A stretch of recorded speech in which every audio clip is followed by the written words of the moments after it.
Mumtaz TV bersama menegakkan sunnah. والشكر لله ولا حول ولا قوة إلا بالله. Segala puji bagi Allah, segala syukur untuk Allah, dan tiada kekuatan, tiada daya melainkan dengan bantuan Allah Azza wa Jalla. Allahumma salli wa sallim wa zid wa barik wa an'im ala abdika wa rasulika Sayyidina wa maulana Muhammadin wa ala alihi wa ashabihi ajma'in. Ya Allah, semoga salawat dan salam, berkah dan nikmat senantiasa Engkau curahkan untuk hamba kekasih-Mu, untuk baginda Nabi kita Muhammad alaihi salatu wassalam, untuk keluarga beliau, untuk istri-istri beliau, untuk putra-putri beliau, dan untuk seluruh sahabat Nabi. Semoga Allah meridhai kita bersama mereka. Amma ba'd. Ahibati fillah. Semoga Allah Azza wa Jal mengajarkan kepada kita ilmu yang bermanfaat. Ilmu yang bukan hanya menambah wawasan, tapi ilmu yang mengantarkan kita untuk dapat mengamalkannya dan mendorong kita untuk terus berusaha mencapai yang terbaik dalam kehidupan ini. Karena tiap pagi Nabi SAW berdoa, Allahumma inni as'aluka ilman nafi'an. Ya Allah, aku memohon kepadamu ilmu yang bermanfaat. Ahibati fillah, apakah nama kita ada di neraka atau tidak? Ketahuilah bahwa setiap manusia itu mempunyai dua tempat. Satu di surga, satu di neraka. Surga Allah itu luas, cukup untuk seluruh penduduk bumi. Bahkan lebih dari itu. Jadi kalau semua penduduk bumi ini dimasukkan ke surga Allah Azza wa Jalla, cukup. Dan tempat mereka ada. Berbeda dari kalau kita mau beli rumah di sebuah perumahan mewah yang indah. Kadangkala kita punya duit, kita ke sana, enggak. Sehingga setiap manusia punya kesempatan yang sama untuk masuk surga Allah. Sebaliknya, neraka juga seperti itu. Neraka ini cukup untuk seluruh umat manusia plus bangsa jin. Kelak pada hari kiamat ketika orang-orang dimasukkan ke neraka, Allah Azza wa Jalla bertanya kepada neraka, Halim tada'ti, apakah engkau sudah penuh? Apa kata neraka? Hal mim mazid, apakah masih ada tambahan? Na'udzubillah. Bicara setiap manusia sudah punya tempat di neraka dan surga. Dan kita sedang berbincang bagaimana supaya bagian kita di neraka itu nggak jadi milik kita. Kita dihapuskan.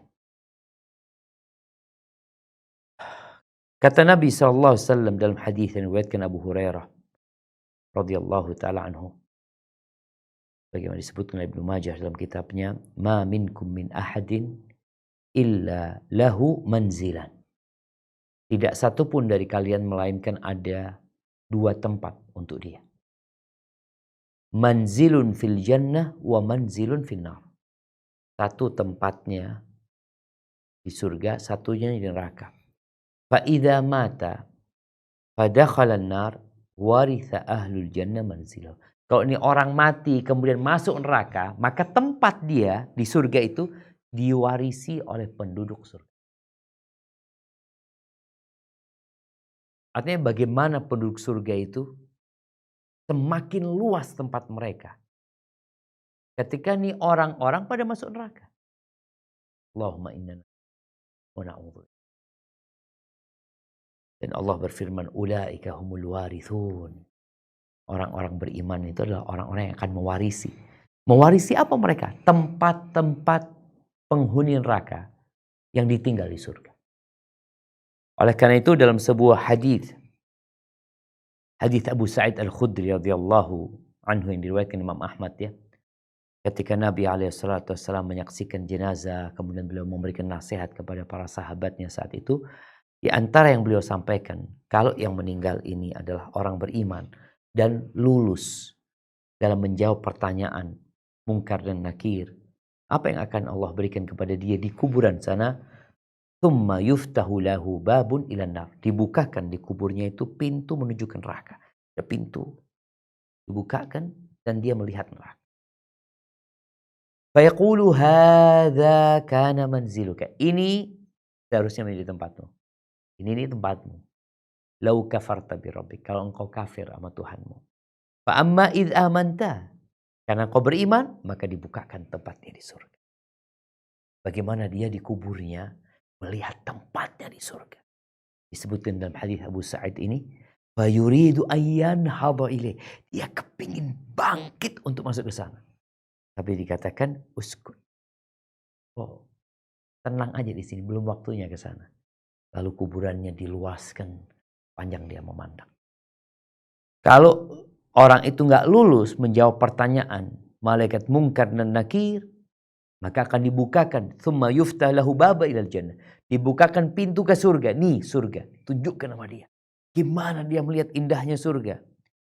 Lalu dikatakan kepada dia, hadza manzilu kalau amanta bi rabbik. Ini tempatmu sebenarnya.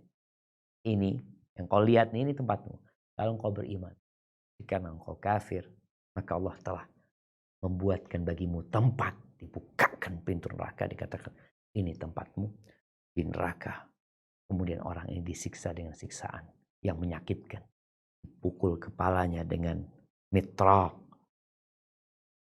yang membuat kepalanya hancur dengan palu. Ya. Ahibati fillah. 50.000 tahun yang lalu, sebelum penciptaan langit dan bumi, Allah sudah catat siapa di antara kita yang menjadi penghuni neraka dan siapa di antara kita yang menjadi penghuni surga. Terus apa yang harus kita lakukan? Ya kita berusaha, kita berupaya agar kita tidak menjadi penghuni neraka. Inilah kenapa kita kajian hari ini. Ramadan menjadi kesempatan orang-orang untuk dibebaskan dari api neraka. Karena Allah Jalla Jalaluhu di bulan Ramadan ini memberikan kasih sayang dan ampunan yang berlebih dibandingkan di waktu-waktu lain. Sampai kata Nabi SAW, Inna lillahi ta'ala utaqa fi kulli yaumin wa laylah. Sesungguhnya Allah memiliki hamba-hamba yang divonis bebas dari api neraka. Divonis bebas. Tak akan dicoret namanya, engkau bebas dari api neraka. Berarti kemana? Ya udah. Tempatnya di surga Allah Azza wa Jalla. Itu setiap malam dan siang. Artinya seorang muslim berupaya siang dan malam untuk menjadi orang-orang yang dibebaskan dari api neraka. Kemudian di hadis riwayat Ahmad, Nabi SAW mengatakan, Inna lillahi azza wa jalla inda kulli fitrin utaqa. Sesungguhnya Allah azza wa jalla memiliki orang-orang yang dibebaskan dari api neraka pada setiap waktu berbuka. Ini kesempatan kalau bicara waktu mau berbuka, di saat manusia fokus memikirkan makanan, mau makan apa, mau ini dan itu yang terkadang di hadapannya tersuguhkan beraneka ragam menu. Sehingga dia lupa untuk meminta kepada Allah agar dijadikan orang-orang yang tadi divonis bebas dari api neraka. Ahibati fillah. Sebagian kita nggak pernah mikirin neraka. Resiko masuk neraka itu hampir tidak pernah disebutkan oleh para pengusaha. Orang kalau mau bisnis itu, dia akan berbicara tentang profit, keuntungan, dan kerugian. Resiko-resiko yang memungkinkan usaha mereka gagal, mereka juga paparkan. Sehingga mereka berada di atas informasi yang jelas. Tapi neraka hampir tidak pernah diflorkan di meja rapat. Nggak pernah dalam pikiran gimana kalau bisnis kita menyeret kita ke neraka. Ya kan urusan dunia ini akan berakhir. Kita kalau membaca Al-Quranul Karim, ratusan kali Allah memperingatkan kita dengan neraka. Hampir di setiap surat itu ada. Di satu surat aja Al-Baqarah ada belasan. Di surat selanjutnya Al-Imran juga ada. Di surat An-Nisa seperti itu. Jadi mengingatkan dengan neraka ini diulang-ulangi terus. Karena itu resiko yang harus kita lewatin bersama. Artinya tidak ada satupun di antara kita. Ingat, tidak ada satupun di antara kita. Melainkan dia beresiko masuk neraka. Kenapa? Karena semuanya sebelum ke surga harus lewat neraka. Wa in minkum illa wariduha. Semuanya akan melewati. Maka bagaimana Rasulullah SAW ketika beliau berdakwah menyampaikan kepada mereka tentang neraka. Beliau pernah dari atas mimbarnya mengatakan kepada para sahabatnya dengan suara yang lantang. Yang orang-orang kalau ada di pasar pun akan mendengar suara Nabi SAW. Nabi mengatakan kepada mereka, Anzartukumun nar. Anzartukumun nar. Aku peringatkan kalian, ada neraka. Ada neraka, itu resiko. Kita harus menyelamatkan. Di surat Al-Lail, ayat 14 sampai 18, apa kata Allah Azza wa Jalla? Nah, tafadhal di surat Al-Lail ayat 14 sampai 18. أعوذ بالله أعوذ بالله من الشيطان الرجيم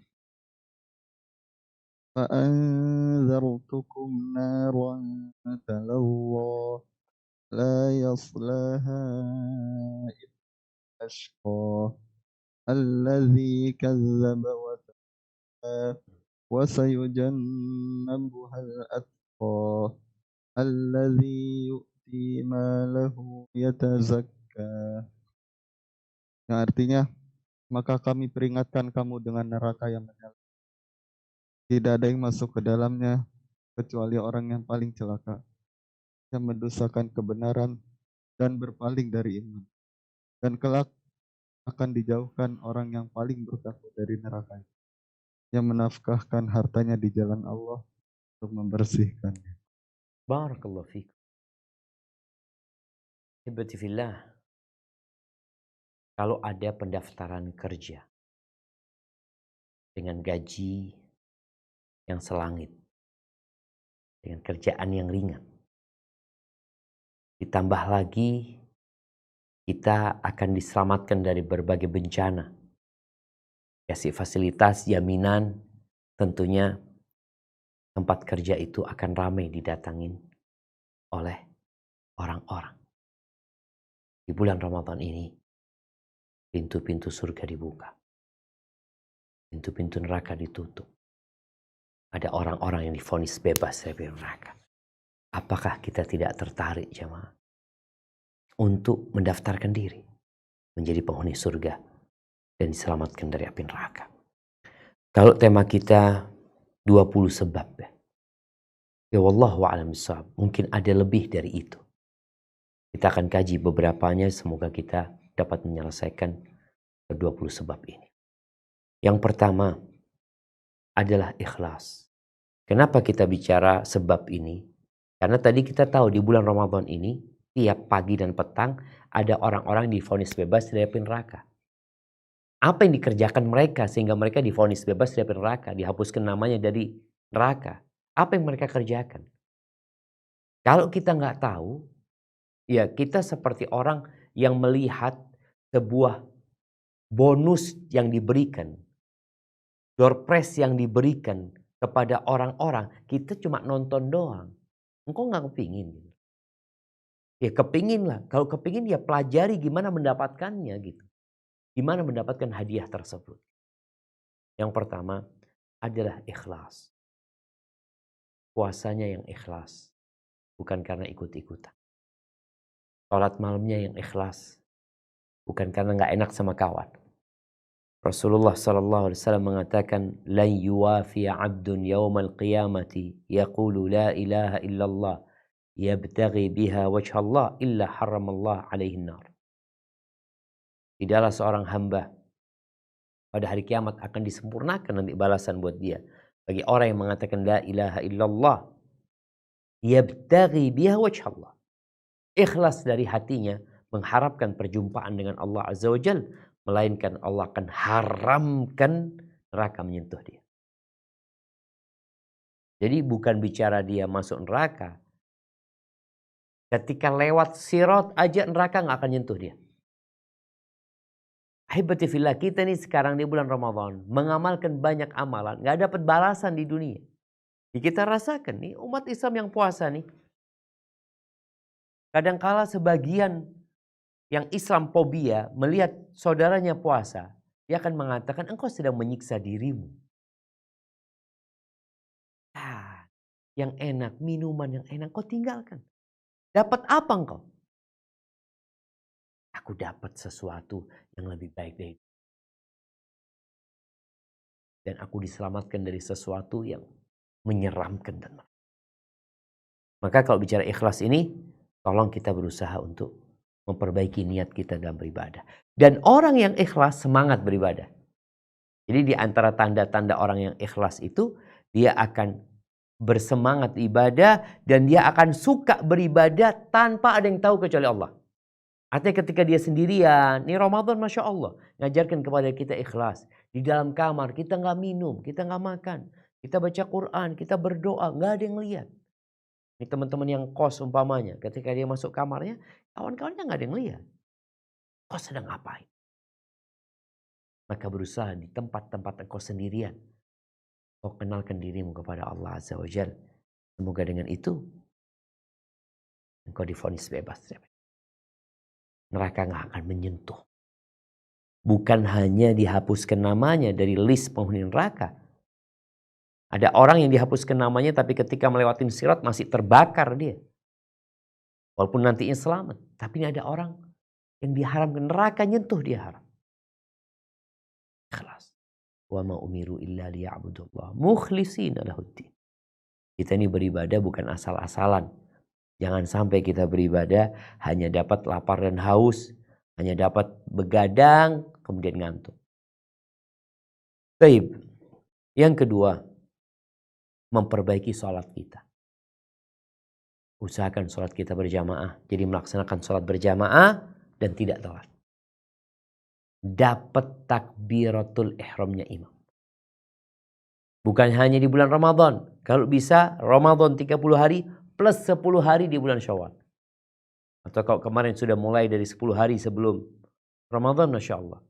Karena hadisnya berbunyi yang diriwayatkan Imam Tirmidzi, man shalla lillahi arba'ina yawman fi jama'atin yudrikut takbiratal ula kutiba lahu bara'atan.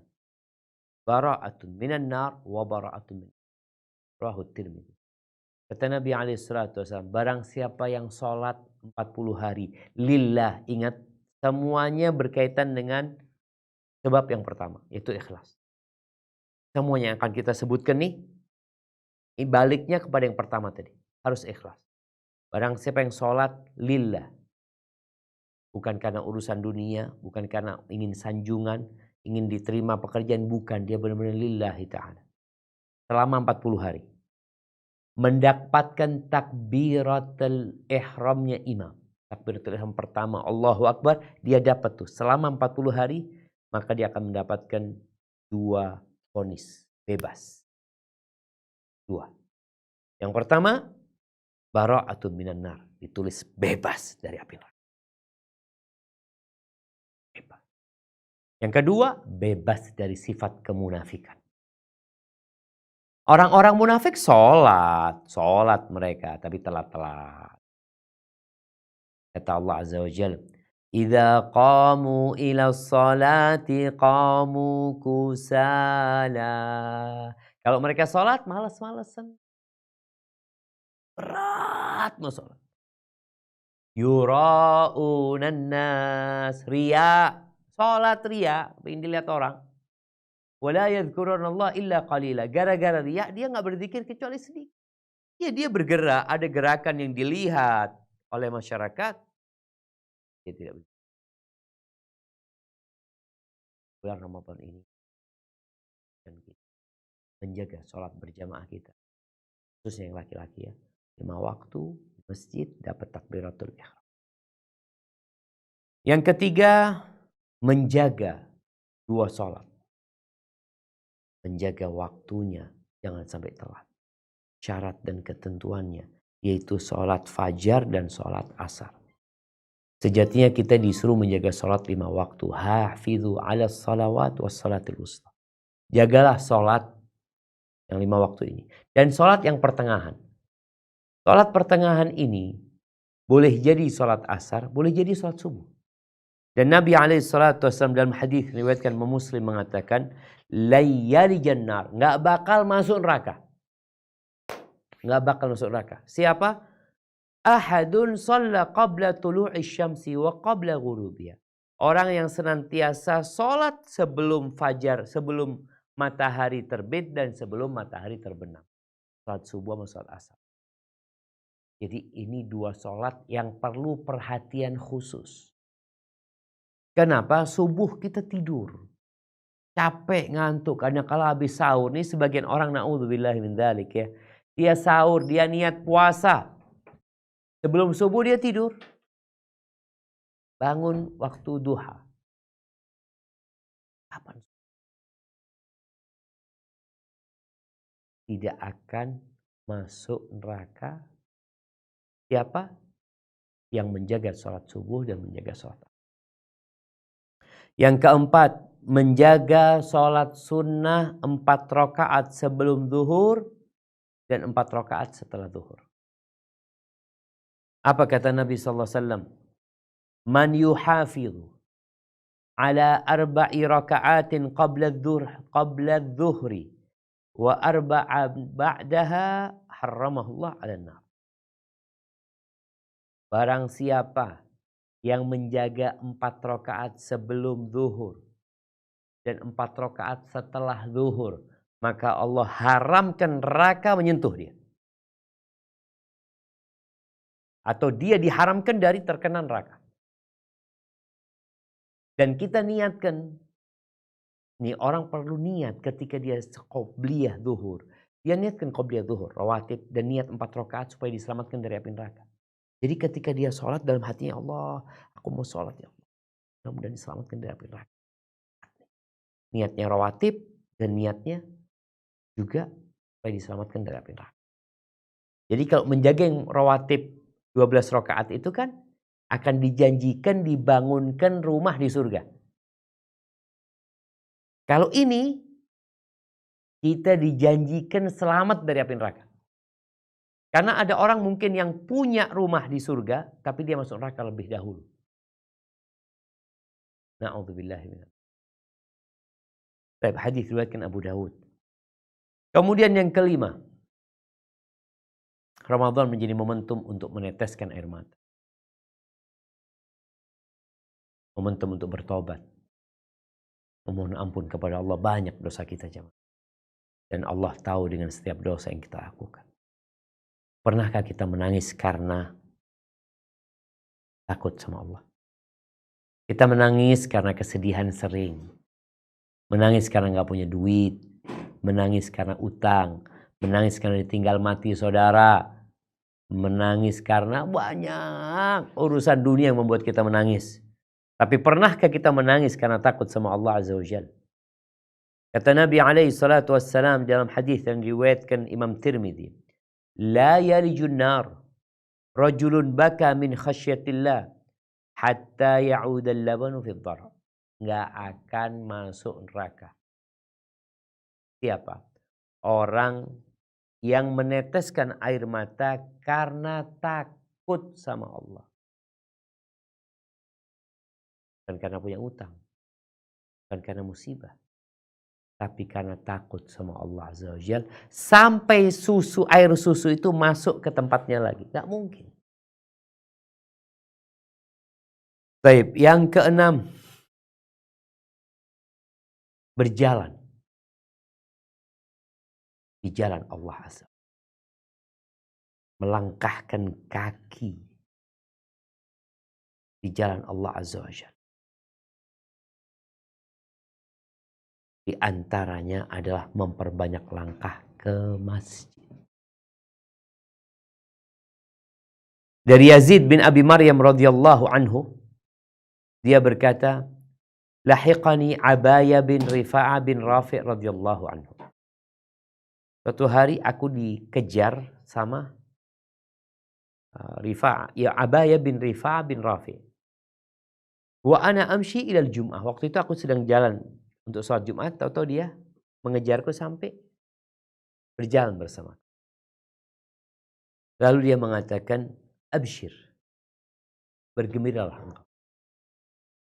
Fa inna khutaka hadhihi fi sabilillah. Langkah-langkahmu ini terhitung di jalan Allah. Ini berangkat ke masjid. Kami itu Aba Abbas yaqul. Aku mendengar Aba Abbas berkata, qala Rasulullah sallallahu alaihi wasallam, man ighbarrat qadamahu fi sabilillah fahuma haramun 'alan nar.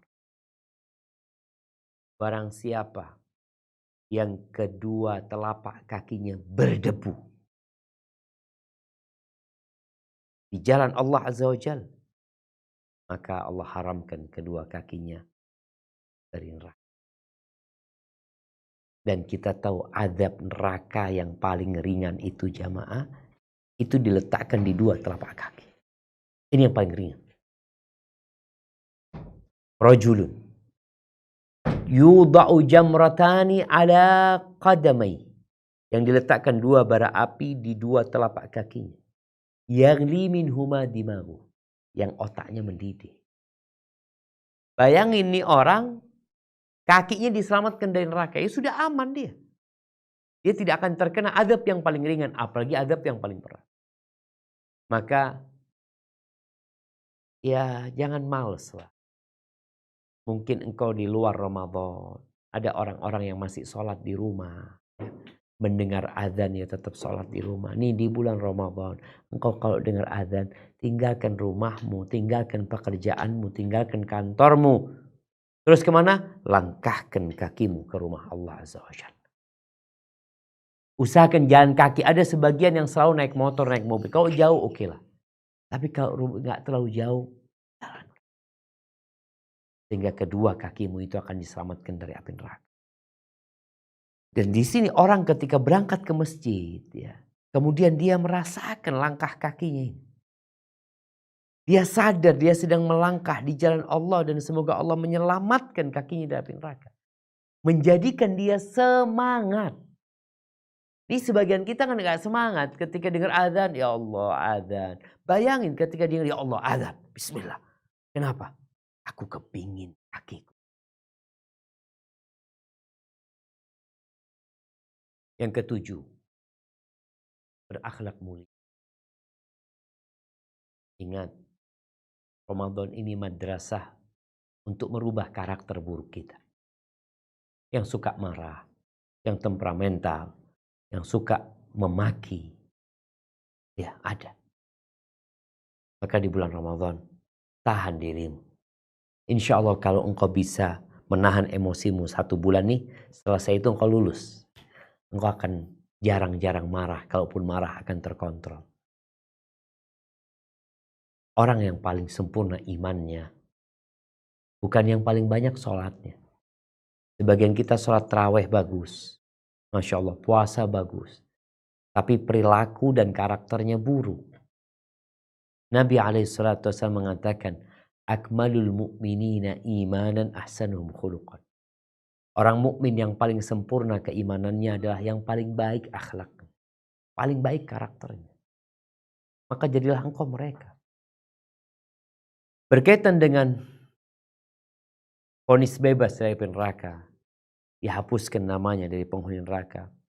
Rasulullah SAW mengatakan dalam hadis yang diriwayatkan Al-Hakim, "Man kana hayyinan layyinan qariban harramahullah 'alan nar." Barang siapa yang orangnya enak, mudah orangnya bergaul, lembut, dekat sama orang, humble dia bergaul, Allah haramkan dia dari neraka. Di riwayat lain Nabi SAW mengatakan, kalian mau nggak aku kasih tahu? Man tahrumu 'alan nar wa ma tahrumu 'alaihin nar. Kalian mau tahu nggak aku kasih tahu orang yang diharamkan masuk neraka, yang neraka diharamkan menyentuh orang itu juga. Siapa? Kullu hayyinin qaribin sahl. Orang tadi yang humble jamaah, orangnya nggak kaku ya. Jual beli pun dia baik. Kan ada orang yang kalau jual beli, Allah, pelit banget ya. Ditawar nggak dikasih. Ada orang juga yang kalau nawar, janganlah. Jadi orang yang nyaman sama orang lain. Orang lain juga nyaman sama kita. Sampai orang itu mengatakan, ya Allah, kalau anda mau amalah sama fulan, zen, Masya Allah fulan itu. Fulan orangnya kalau nawar dengan tawaran yang masuk akal ya. Juga kita ngomong, anak kalau beli sama fulan, Masya Allah. Fulan tuh gak banyak ngomong ya. Kita nawar ini gitu. Anda tahu keuntungan dia sedikit, tapi dia kasihkan, Masya Allah. Maka jadilah orang yang seperti itu. Dan kau bisa praktekkan di bulan Ramadan ini gitu loh. Untuk menjadi orang yang tidak pemarah, yang nyaman sama orang lain. Yang kalau pulang, ini ada ayah, ada suami. Kalau pulang ke rumah, anaknya semua nunggu. Anaknya gembira dengan kedatangan ayahnya. Pulang bawa hadiah, pulang dicium anak-anaknya, ngobrol sama mereka. Tapi ada orang tua yang kalau pulang, rumah jadi mendung. Akan gelap gulita. Karena dia tahu ayahnya kalau datang akan marah-marah. Dan itu bukan sifat penghuni surga. Baik, yang ke-8, yang punya anak perempuan. Yang punya adik-adik perempuan. Yang mungkin merasa terbebani dengan mereka. Ini kesempatan engkau untuk menghapus namamu dari neraka. Untuk menyelamatkan dirimu dari api neraka. Apa kata Nabi SAW? Laisa ahadun min ummati ya'ulu thalatha banatin. Au thalatha akhawatin. Fayuhsinu ilayhinna. Illa kunna lahu sitran minan nar. Tidak ada satupun dari umatku yang dia merawat, mendidik, membiayai 3 anak perempuan atau 3 saudari perempuan. Lalu dia berbuat baik sama mereka. Melainkan perempuan-perempuan itu akan menjadi perisai yang menyelamatkan dia dari api neraka. Tidak akan disentuh neraka. Ketika dia melewatin sirat, neraka itu jamaah bergejolak. Ada pengait-pengait ya, yang mengait orang sehingga masuk neraka. Dengan tadi dia berbuat baik kepada perempuan-perempuan itu, dia akan diselamatkan dari api neraka. Di riwayat dikatakan, fasabara alaihinna wa at'amahunna wa saqahunna wa kasahunna min jidatih.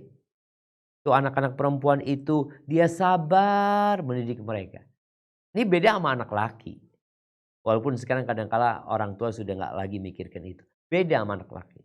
Apa perbedaannya? Anak perempuan ini kalau udah menikah, dia dibawa suaminya. Hidup sama suaminya. Surga dan nerakanya adalah suaminya.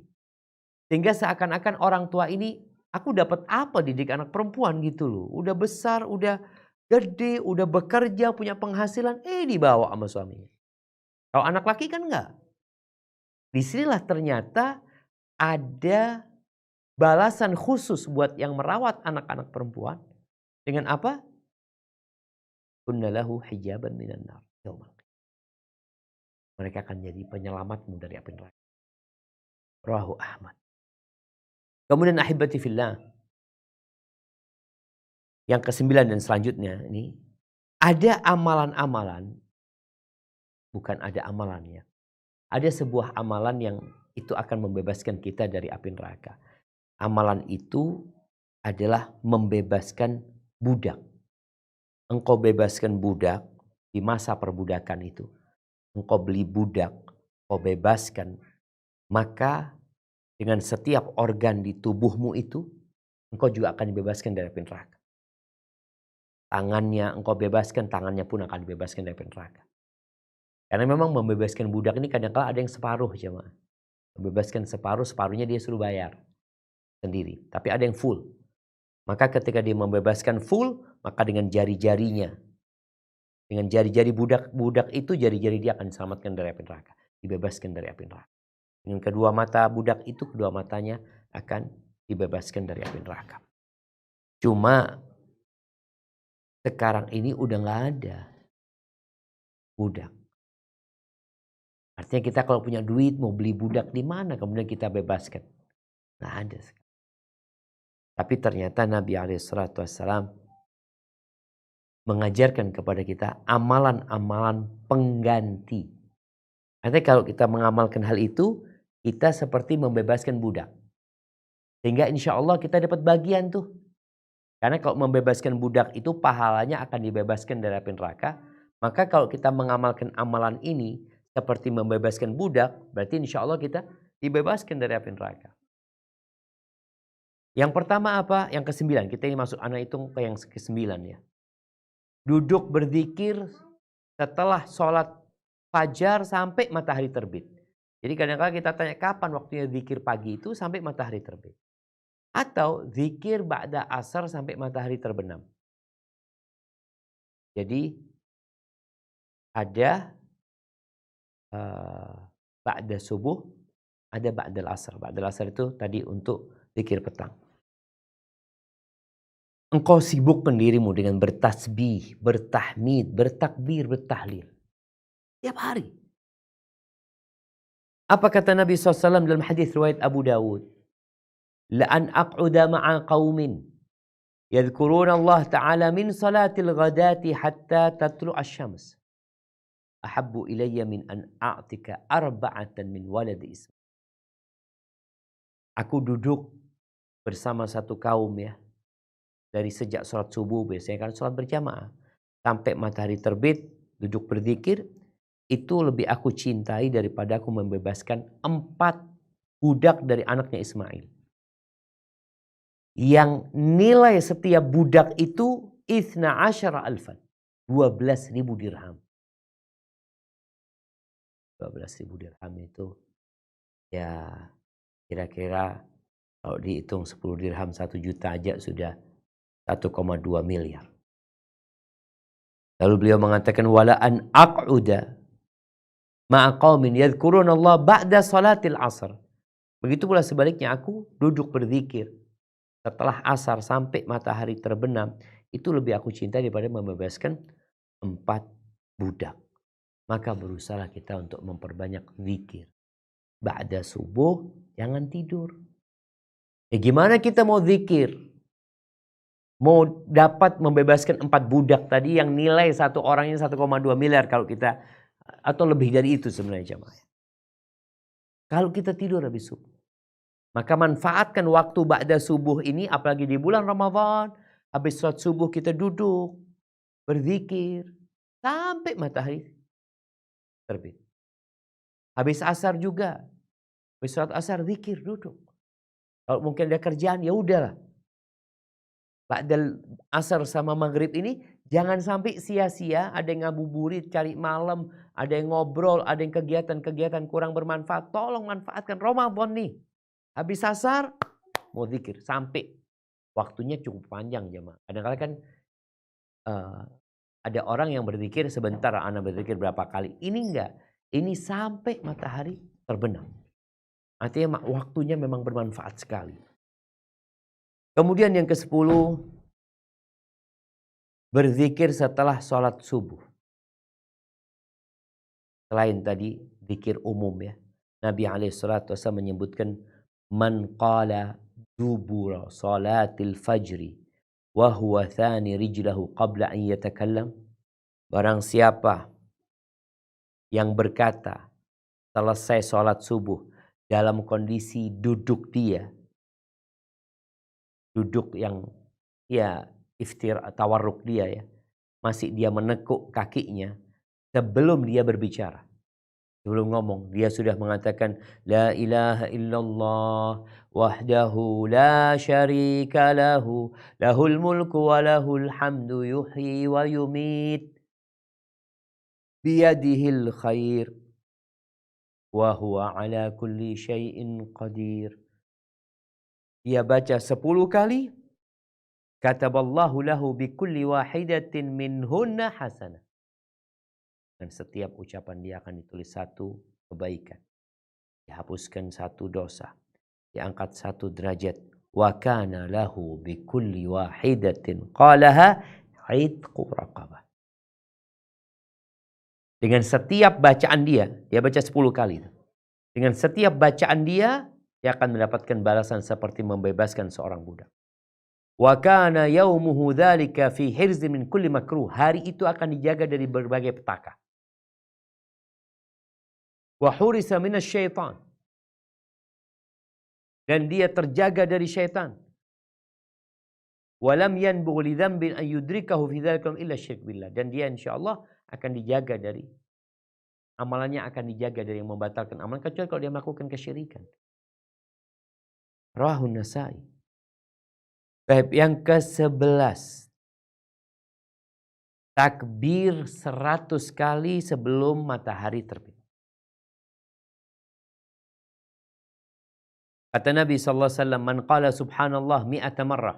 Barang siapa yang mengatakan subhanallah 100 kali sebelum matahari terbit dan sebelum matahari terbenam, itu lebih mulia buat dia daripada 100 onta yang dia korbankan. Allahu Akbar jemaah.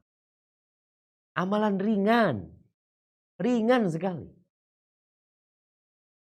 Tapi didawamkan. Artinya bukan hari ini doang, enggak. Kita jaga sepanjang hidup kita. Sebelum matahari terbit, sebelum matahari terbenam, baca subhanallah 100 kali. Dan barang siapa yang mengatakan alhamdulillah mi'ata marrah, yang mengatakan alhamdulillah 100 kali sebelum matahari terbit dan sebelum matahari terbenam, kana afdal lahu min mi'ati farasin yuhmal alaih. Lebih baik daripada dia sedekah 100 kuda. Yang mengatakan alhamdulillah. 100 kuda yang sudah siap untuk dibawa perang. Wa man qala Allahu akbar mi'ata marrah. Barang siapa yang mengatakan Allahu akbar 100 kali. Ingat waktunya sebelum matahari terbit dan sebelum matahari terbenam. Artinya ternyata waktu ba'da subuh sampai matahari terbit, waktu ba'dal asr sampai matahari terbenam, ini prime time. Waktu yang spesial banget. Maka usahakan kita kalau memang ada pekerjaan, tetap lisannya berzikir. Teman-teman yang harus berangkat kerja, Ustaz, Anda gimana mau duduk di masjid? Anda nggak bisa tuh yang duduk di masjid. Anda berangkat kerja, tafadhal. Tapi zikirnya kau lakukan. Teman-teman yang pulang kerja habis asar, ya mau gimana kita? Ya udah kau pulang perjalanan, zikirnya dijaga. 100 kali mengatakan Allahu Akbar. Kata Nabi SAW, kana afdal min itqi mi'ati raqabah. Lebih baik daripada dia membebaskan 100 budak. Dan kita tahu fadilah membebaskan budak. Wa man qala la ilaha illallah wahdahu la syarika lah, lahul mulku wa lahul hamdu wa huwa ala kulli syai'in qadir. Mi'ata marrah. Kalau dia baca itu 100 kali sebelum matahari terbit dan sebelum matahari terbenam, dia akan datang pada hari kiamat dengan pahala yang tidak tertandingi kecuali orang yang lebih banyak bacaannya dari Rahunas. Ini zikir pagi dan petang itu sebelum matahari terbit dan sebelum matahari terbenam. Kemudian yang ke-12 yaitu membaca zikir pagi dan petang juga. Di mana Nabi SAW mengatakan, man qala Allahumma inni ushiduka wa ushidu malaikataka wa hamalata arshika wa ushidu man fis samawati wa man fil ard annaka antallah la ilaha illa anta wahdaka la syarika lak wa anna Muhammadan abduka wa rasuluk, man qalaha marratan a'taqallah thuluthahu minan nar. Barang siapa yang mengatakan itu 1 kali, akan dibebaskan 1/3 dia dari api neraka. Wa man qalaha marratain. Yang membaca zikir itu 2 kali dibebaskan dari api neraka 2/3 dia. Wa man qalaha thalathan. Yang 3 kali dia baca itu, a'taqallah kullahu minan nar. Kalau bicara dibebaskan dari api neraka full. Kalau baca dia zikir tadi yang kita udah bacakan, Allahumma inni ushiduka wa ushidu malaikataka wa hamalata arsyika. Nah, ini hadis diriwayatkan oleh Hakim ya. Disahihkan oleh sebagian ulama. Yang ke-13, bertasbih dan bertahmid 100 kali. Bertasbih dan bertahmid 100 kali. Ummu Hani radhiyallahu ta'ala pernah berkata, marra biya Rasulullah SAW. Dzata yaumin. Suatu hari Nabi SAW melewatin aku, kata Ummu Hani. Faqultu ya Rasulullah, qad kaburat sinni wa dha'uftu. Ya Rasulullah, aku sudah tua dan aku udah lemah. Tolong kau kasih aku amalan yang bisa aku amalkan dalam kondisi aku duduk nih. Kan ada orang-orang yang berdiri udah berat gitu loh. Dia disuruh sholat, berdiri, duduk, aduh udah berat gitu loh. Maka dia minta amalan yang bisa aku kerjakan dalam kondisi aku duduk. Apa kata Nabi SAW? Sabbihillah mi'ata tasbihah. Bertasbihlah kepada Allah 100 kali. Fa innaha ta'dilu laki mi'ata raqabah. Tu'tiqinaha min waladi Ismail. Bertasbih engkau 100 kali. Itu seperti engkau membebaskan, itu setara dengan engkau membebaskan 100 budak dari anaknya Ismail. Wahmadillah mi'ata tahmidah. Bertahmidlah engkau 100 kali. Puji Allah 100 kali. Itu sebanding dengan 100 kuda yang berpelana, yang dibawa. Maksudnya yang digunakan untuk berperang di jalan Allah. Wa kabbirillah mi'ata takbirah. Bertakbirlah engkau 100 kali, itu setara dengan 100 ekor onta yang disiapkan untuk kurban. Dan bertahlillah 100 kali. Ini dia kan mau duduk. Orang duduk nih Masya Allah. Sekarang duduk pegang HP 1 jam hilang waktunya. Tanpa faedah. Kalau dia duduk berzikir, ditaruh handphonenya. Dia baca subhanallah 100 kali, alhamdulillah 100 kali, Allahu Akbar 100 kali. Lalu membaca la ilaha illallah wahdahu la syarikalah. Lahul mulku wa lahul hamdu wa huwa ala kulli syai'in qadir. Dia baca 100 kali. Wallah. Apa yang akan didapatkan oleh dia? Kata Nabi SAW.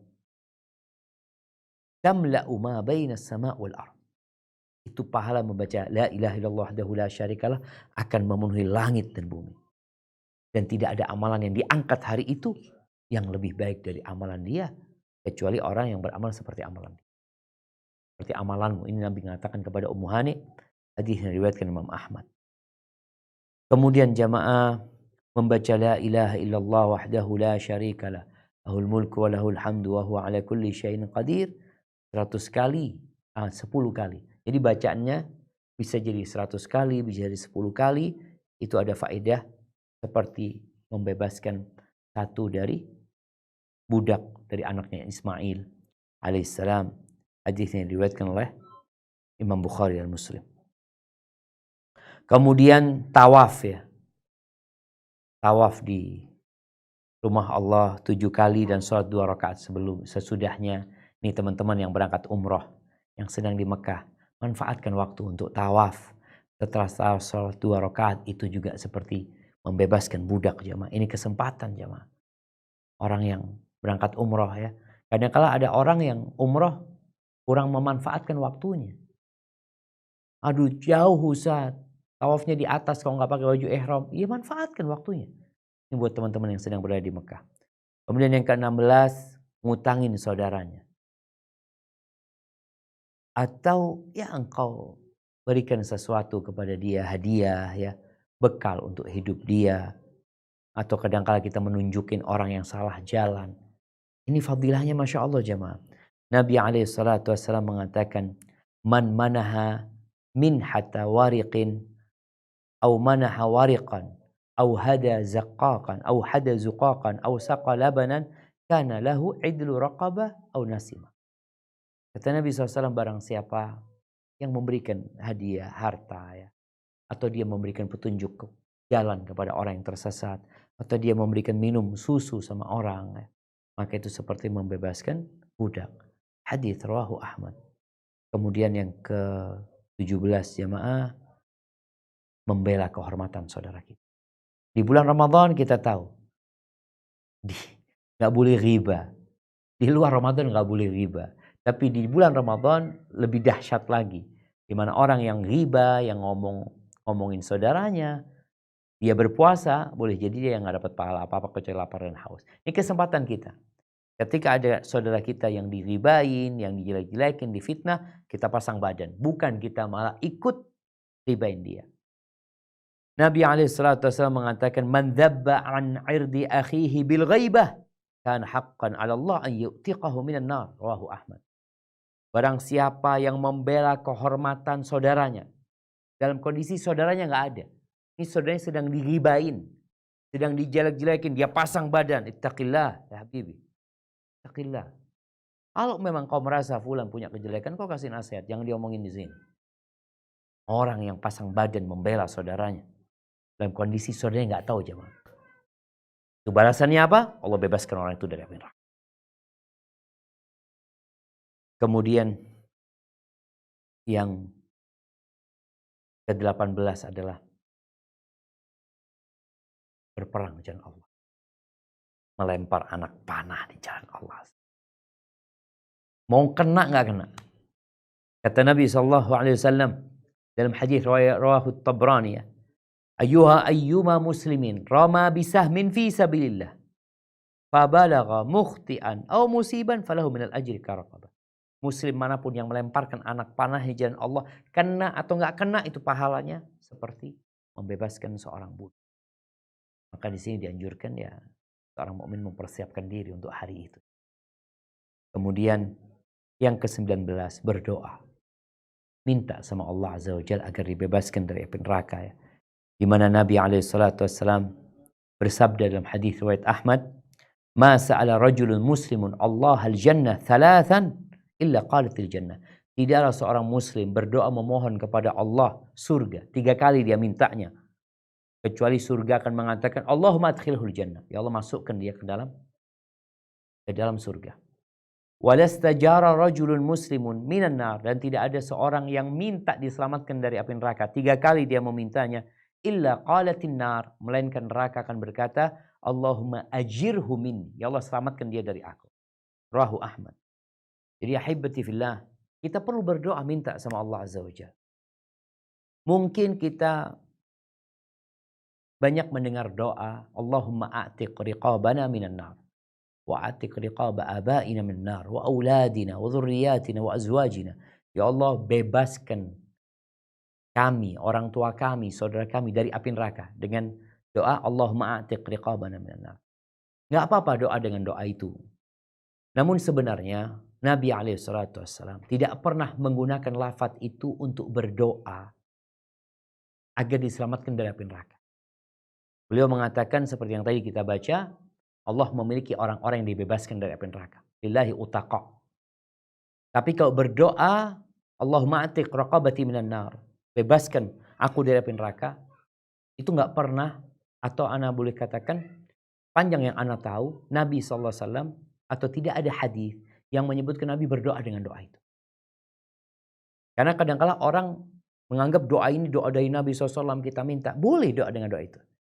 Kalau kita melihat doa yang diajarkan Nabi SAW, yang dicontohkan Nabi, yang disebutkan dalam Al-Quran Karim itu adalah waqina adzabannar. Waqina adzabannar. Selamatkan kami dari azab neraka. Rabbana atina fid dunya hasanah wa fil akhirati hasanah waqina adzabannar. Selamatkan kami dari api neraka. Jaga kami dari neraka. Jadi itu yang pertama. Yang kedua, doa yang dibaca Nabi SAW yang disebutkan dalam Al-Quran, doanya orang-orang soleh. Mereka berdoa, Rabbana srif anna azab jahannam. Ya Allah, palingkan dari kami azab neraka jahannam. Palingkan dari kami. Itu yang disebutkan. Kemudian yang kita baca setiap sholat ya, yang dianjurkan membacanya di penghujung setiap sholat, Allahumma inni a'udzubika min azabil qabri wa min azabi jahannam. Jadi minta perlindungan dari azab kubur, wa min azabi, minta a'udzubika minan nar. A'udzubika min azabi jahannam. Kemudian yang di hadis barusan dikatakan ajirhu minan nar, ajirhu minni, dia Allahumma ajirni minan nar. Jadi wallahu a'lam bishawab. Doa-doa yang tadi disebutkan itu sepertinya lebih harus sering kita baca daripada Allahumma atiq riqabana minan nar. Walaupun boleh baca doa itu boleh, tapi jangan sampai doa itu kita menisbatkan Nabi baca. Enggak, Nabi enggak baca doa itu. Lafadznya enggak seperti itu yang dibaca Nabi SAW. Yang dibaca Nabi SAW tadi waqina adzabannar, kemudian Rabbana srif anna adzab jahannam, Allahumma inni a'udzubika min adzab jahannam, atau minan nar, Allahumma ajirni minan nar, ya, atau doa-doa yang lain. Jadi sebenarnya bicara doa itu bebas selama maknanya baik, minta sama Allah. Cuma doa Nabi itu wallahu alam, ana lihat lebih tepat ya, karena boleh jadi ada orang nih yang divonis bebas dari api neraka, tapi ketika melewatin sirat, ya itu memang nggak masuk neraka, nggak jatuh, tapi dia boleh jadi terbakar. Karena masih ada orang-orang yang kondisi yang selamat melewati sirat itu ada dua. Najin musallam, yang selamat tidak tersentuh neraka sama sekali. Tidak tersentuh. Tapi ada yang selamat, tapi masih tersentuh neraka. Jadi doa-doa yang diajarkan Nabi SAW itu sepertinya lebih menyelamatkan kita, sama sekali tidak tersentuh api neraka. Tapi ingat, boleh berdoa dengan Allahumma atiq riqabana minan nar. Kita minta sama Allah Azza wa Jal agar Allah menyelamatkan, membebaskan kita dari api neraka. Tapi doa Rabbana atina fid dunya hasanah wa fil akhirati hasanah wa qina adzaban nar, isrif anna adzab jahannam, itu harus lebih sering kita baca. Kemudian yang ke-20 jamaah, memperbaiki puasa kita. Puasa ini kata Nabi SAW, as-saum junnah. As-saum junnah, puasa itu perisai. Yastajinnu bihal abdu minan nar. Yang hamba itu menyelamatkan dirinya dari api neraka. Bicara menyelamatkan diri dari api neraka, ingat semua orang beriman akan melewati sirat. Ketika orang ini menjaga puasanya, dia akan punya perisai yang full lengkap, full body, yang gak akan terkena api neraka ketika dia melewati sirat yang berada di atas neraka jahanam. Maka kalau lagi puasa, jaga lisannya, jaga perbuatannya, sehingga kita punya puasa insya Allah dapat menyelamatkan kita dari api neraka. Ahibati fillah, kalau kita lihat puasa itu Allah jadikan sebagai pengganti pembebasan budak dari dia. Jadi seperti yang Allah firmankan di surat An-Nisa, ya, orang yang bunuh, yang salah membunuh, atau kafarat zihar, orang yang mengatakan kau seperti punggung ibuku, kalau dia nggak bisa membebaskan budak, gantinya itu puasa 2 bulan berturut-turut. Ini menunjukkan bahwasanya puasa akan menjadi tameng, ya, yang menyelamatkan orang dari api neraka. Kemudian yang selanjutnya masih ada sebenarnya, tapi waktu kita terbatas. Ana kembalikan ke moderator untuk memandu jalannya tanya jawab di waktu yang tersisa. Hadza wallahu a'lam bissawab. Nah. Insyaallah. Jazakumullahu khairan wa barakallahu fikum. Kami sampaikan pada Ustaz Dr. Syafiq Riza Basalamah LCMA Hafizahullah Ta'ala atas materi yang telah disampaikan. Semoga dapat bermanfaat bagi kita semua dan dapat kita amalkan ilmu yang kita dapat dari Ustaz Dr. Syafiq Riza Basalamah pada pagi hari ini, dan dapat bermanfaat bagi kita di dunia dan di akhirat. Pertanyaan pertama akan Anda bacakan. Bismillah. Assalamualaikum Ustaz. Afwan izin bertanya. Ketika saya membaca Al-Quran, sering sekali mengingat akan dosa-dosa di masa lalu, sampai menangis ketika membaca Al-Quran. Apakah ini termasuk juga ke dalam taubat saya? Masuk ke dalam apa? Apakah ini termasuk ke dalam taubat saya? Masya Allah, barakallahu fikum. Naam, ahibati fillah. Al-Quran itu hudan linnas. hudan lil muttaqin. Al-Quran itu syifa, rahmat. Maka ketika membaca Al-Quran, hendaklah kita berusaha untuk memahami. Allah Azza wa Jalla mengatakan, afala yatadabbaruna al-Quran. Apa mereka itu tidak menghayati Al-Quran itu? Kalau dikatakan tadi, ketika dia baca Al-Quran, dia baca artinya, mungkin lewat ayat-ayat azab, lewat ayat-ayat rahmat, dia ingat dengan dosa-dosa dia, iya, semoga itu menjadi penyempurna tobat dia. Sejatinya syarat diterimanya tobat itu adalah menyesali, meninggalkan, bertekad untuk tidak ngulangin. Kalau ada orang menangis, menyesal, tapi dia masih berkeinginan melakukan, maka dia belum bertobat. Maka engkau periksa, apakah engkau sudah memenuhi syarat-syarat tersebut? Kalau sudah terpenuhi, alhamdulillah, dan perbanyak amal soleh, karena innal hasanat yudhibna sayiat. Kebaikan itu menghapuskan keburukan. Barakallahu fikum. Nah.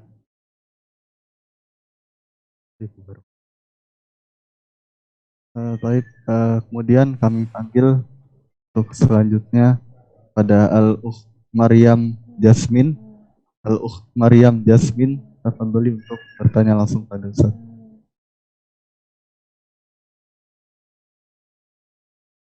Assalamualaikum warahmatullahi wabarakatuh. Waalaikumsalam warahmatullahi wabarakatuh. Nah. Ustadz mau tanya bagaimana cara menghadirkan diri secara utuh dalam sholat agar kita menemukan rasa dalam sholat sehingga kita bisa memenuhi hak-haknya Allah. Karena kadang tanpa sepenuhnya kita menghadirkan hati itu menghadap Allah, mungkin karena ada pikiran-pikiran yang tiba-tiba merasukin. Begitu aja Ustaz. Assalamualaikum warahmatullahi wabarakatuh. Masya Allah, barakallahu fikum. Nah, ahibati fillah. Bicara sholat ini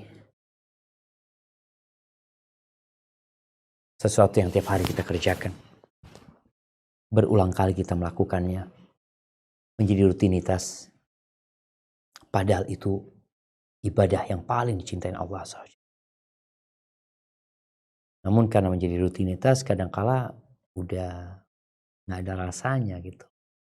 Bagaimana sekarang agar sholat kita diterima sama Allah Azza wa Jalla? Karena orang tidak akan mendapatkan pahala dari sholatnya, balasan dari sholatnya, kecuali yang akal dia ada bersama dia gitu.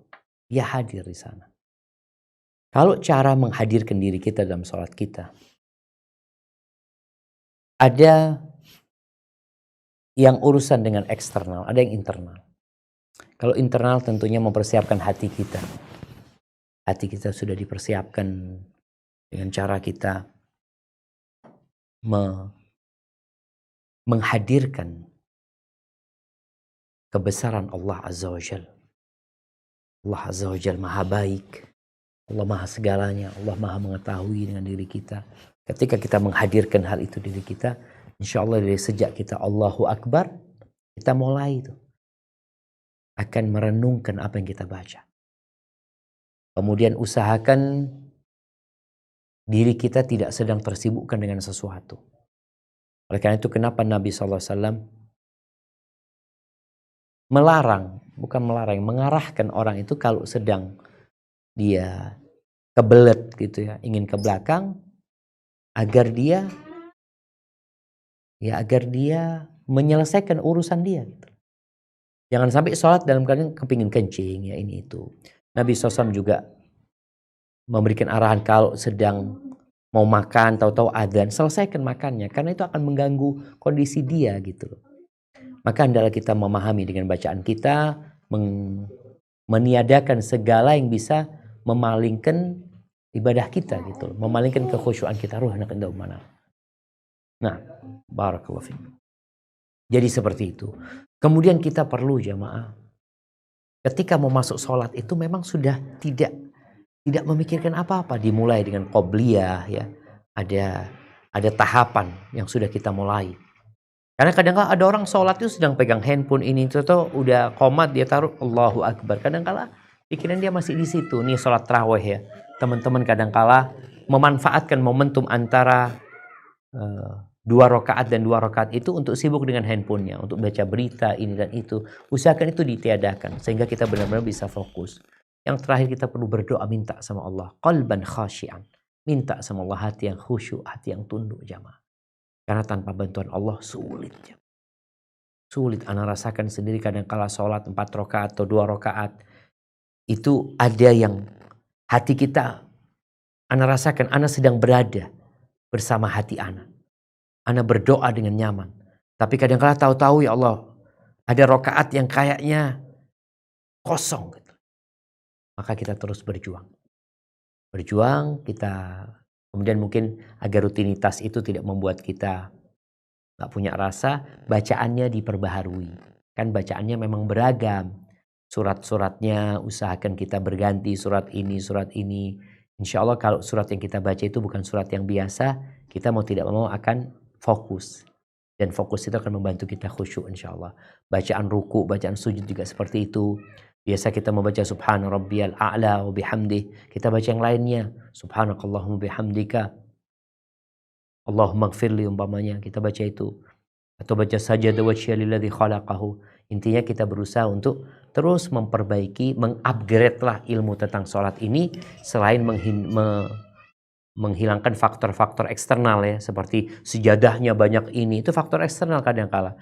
Sejadahnya polos pun kadang-kala nggak khusyuk juga gitu, karena masalahnya ada di diri dia. Tapi kalau sudah khusyuk, sejadahnya bagaimanapun kadang-kala tidak menggoda dia. Walaupun faktor eksternal itu perlu diperhatikan, karena kondisi kekhusyukan manusia itu kadang-kala berubah. Kalau faktor eksternalnya mendukung, insya Allah dia masih terjaga. Hadza wallahu a'lam bishawab. Mungkin kita ke pertanyaan terakhir. Nah. Barakallahu fikum ya Ustazana. Jazakumullah khairan.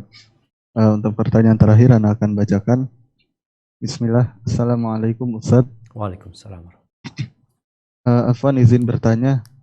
Jika A telah meninggal dan memiliki hutang kepada si B dan A dan B ini qadarullah rekan bisnis Ustaz. Dan B juga demikian memiliki sangkutan barang yang belum dibayar kepada A. Ahli waris A sudah bertemu dengan keluarga B, namun B sudah meninggal juga. Lalu dari pihak B, pihak keluarga B mengikhlaskan hutang tersebut karena sama-sama tidak mengetahui pasti nominalnya. Bagaimana hukumnya Ustaz? Dan apakah sudah tidak ada hisab untuk si A dan si B ini di akhirat kelak terkait hal tersebut? Nah, ahibati fillah. Apabila orang itu meninggal dunia, pemilik uang meninggal dunia, sehingga hartanya jadi milik ahli waris. Orang-orang yang utang sama si A, itu hartanya pun jadi milik ahli waris. Apabila ahli waris mengikhlaskan, maka alhamdulillah, insya Allah nggak ada masalah gitu. Jadi boleh jadi kita berkaitan dengan utang itu, kita membayar utang tersebut, atau kita minta diikhlaskan. Siapa yang dapat mengikhlaskan? Yang punya kuasa atas harta tersebut, yaitu ahli warisnya. Kalau kita, kita ke ahli warisnya, ada salah satu yang nggak ridho, enggak, kalau aku nggak mengikhlaskan gitu. Ya sudah, berarti kita harus bayar. Tinggal utangnya diperkirakan, kalau utangnya anggap 1 juta. Ada 5 ahli warisnya. Yang 4 ini mengikhlaskan. Ya sudah, bagian yang orang 4 ini nggak perlu dibayarin. Tapi yang 1 yang nggak ikhlas itu yang perlu dibayarin. Dan jangan bermudah-mudahan masalah utang jamaah. Ingat, orang yang mati syahid, yang berperang di jalan Allah, yang dia 3 kali, kalau dihitung dia berperang 3 kali, mati 3 kali, punya utang, nggak masuk surga. Sampai utangnya diselesaikan. Ulama menyebutkan sebenarnya ini bukan hanya hutang, tapi semua yang berurusan sama orang lain, yang mendolimin orang lain, baik berkaitan dengan harta, berkaitan dengan fisik atau apapun, itu urusannya nanti tetap akan bersama orang yang didolimin. Artinya pahala dia mati syahid tidak menghapuskan dosa-dosa itu yang berkaitan dengan manusia. Maka tolong jaga diri kita di bulan Ramadan ini. Kita fokus beribadah kepada Allah, kita jaga jangan sampai menyakitin orang lain, jangan sampai berbuat dosa sama orang-orang yang kelak puasa kita akan diambil sama mereka nanti pada hari kiamat. Kita yang capek, kita yang lelah, tahu-tahu pada hari kiamat bangkrut. karena kita banyak menyakitin orang. Hadza wallahu a'lam bissawab. Itu yang dapat Anda sampaikan, kurang lebihnya mohon maaf ya. Waktunya memang nggak bisa panjang-panjang karena ada kegiatan lain yang harus diselesaikan. Sallallahu ala nabiyyina Muhammadin wa ala alihi wasallam. Anda kembalikan ke moderator. Jazakumullah khair.